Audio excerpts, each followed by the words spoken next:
வந்து 592 எடுத்திருக்காங்க +2ல. ஸோ இது வந்து எனக்கு தெரியாது. அருந்தாங்கி நிஷா தான் வந்து இந்த பாப்பா பத்தி சொன்னாங்க. சொன்னோடனே எந்த ஏரியான்னு கேட்டேன். இந்த ஏரியான்னு சொன்னாங்க. சரி, நான் பிறந்து வளர்ந்த ஏரியா தான் இந்த ஏரியா. ஸோ பாப்பா வந்து அவங்க விருப்பப்பட்ட காலேஜ்ல படிக்கணும்னு கேட்டாங்க. சீட்டு இல்லைன்னு சொன்னாங்க. ஸோ அவங்க விருப்பப்பட்ட காலேஜ்லயே சீட்டு வாங்கி கொடுத்து குழந்தைக்கு ஃபீஸ் கட்டி, ஸோ என்னால முடிஞ்ச மாற்றத்துல ஒரு சின்ன மாற்றம் இது. ஸோ உங்க எல்லாருடைய ஆசீர்வாதம் அந்த குழந்தைக்கு தேவை. அந்த குழந்தை என்ன சாதிக்கணும்னு நினைக்குதோ உங்களுடைய ஆசீர்வாதம் தேவை. Thank you so much. அதான்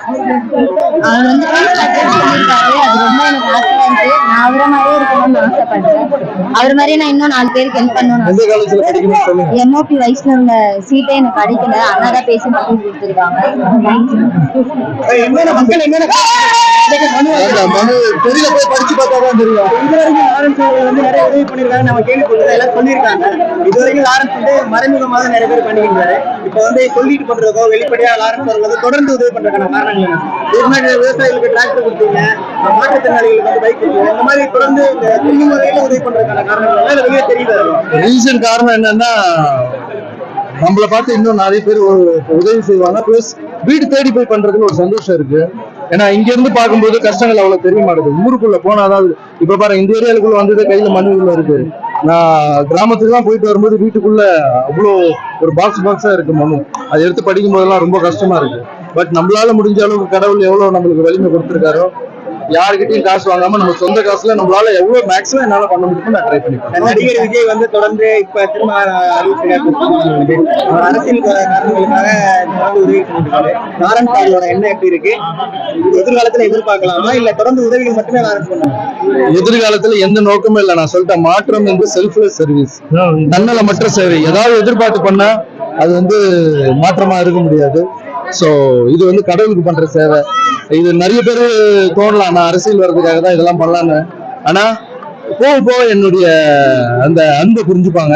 அது உடனே புரிஞ்சுக்க முடியாது, போக புரிஞ்சுப்பாங்க. ஏன்னா பழகிட்டாங்கல்ல. ஏதாவது பண்ணா ஏதாவது எதிர்பார்ப்பாங்கன்ற பழகின இந்த உலகத்துல எதுவுமே எதிர்பார்க்காம நம்ம வந்து ஒண்ணு பண்ணும்போது அது போக தெரியும் என்னுடைய எண்ணம், நான் ஏன் சர்வீஸ் பண்றேன். அதான் இப்ப வந்து இல்ல, விதவிகளுக்கு தையல் மிஷின் கேக்குறாங்க. அப்புறம் படிப்பு தாங்க ரொம்ப முக்கியம். இப்ப நான் வீட்டுல வச்சு 60 குழந்தைங்களை படிக்க வச்சிருக்கேன். இப்ப பாத்தீங்கன்னா இதுவும் என்னுடைய ஒரு குழந்தை ஆயிடுச்சு. சோ நம்மளால முடிஞ்ச அளவுக்கு மேக்ஸிமம், ஏன்னா இந்த ஜூன் மாசத்துல படிப்புக்கு வந்து ரொம்ப எல்லாருமே ஃபீஸ் கட்டுறதுக்கு கஷ்டப்படுறாங்க. அது ஃபுல் ஃபீஸ் கூட நம்ம கட்டணும்னு தேவையில்லை. ஒரு ஆஃப் ஃபீஸ் கட்டினா கூட போதும். பேரண்ட்ஸ் வந்து பாதி ஃபீஸ் கட்டுறேன்னு ரெடியா இருக்காங்க. 2000 ஒரு குழந்தைக்கு வந்து 12,000 ரூபாய் ஃபீஸ் இருக்குன்னு வச்சுங்களேன். அது வந்து 10,000 ரூபாய் கட்டிடுறாங்க, 2,000 ரூபாயில நின்று போகுது. சோ நம்ம ஒரு 5,000 ரூபாவோ இல்ல 10,000 பெருசா தான் செலவு பண்ணணும்னு இல்லை. சோ இந்த குழந்தைக்கு இப்ப பாத்தீங்கன்னா 50,000 ரூபாய் ஃபீஸ் கட்டணும் இந்த ஃபர்ஸ்ட் செமஸ்டர். சோ இந்த 50,000 ரூபாய்னா இந்த +2 வந்து குழந்தை +2 வீட்டுல உட்காந்துருக்கும். இப்போ காலேஜுக்கு போறாங்க. சோ லைஃப்ல இந்த அம்மா நான் அந்த அம்மா கிட்ட கேட்டிருந்து காலேஜுக்கு போய் பெரிய ஆளாகி நீ இந்த மாதிரி நிறைய குழந்தைங்களை படிக்க வைக்கணும்ன்ற மட்டும் தான் நான் கேட்கறேன், தவிர வேற எதுவும் கேட்கறதில்ல. Thank you so much. உங்க ப்ளஸ் எல்லாரும் வந்ததுக்கு ரொம்ப நன்றி. தேங்க்யூ.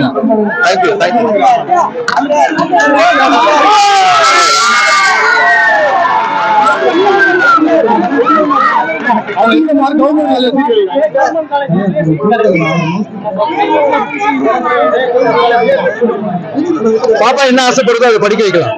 நம்ம குழந்தை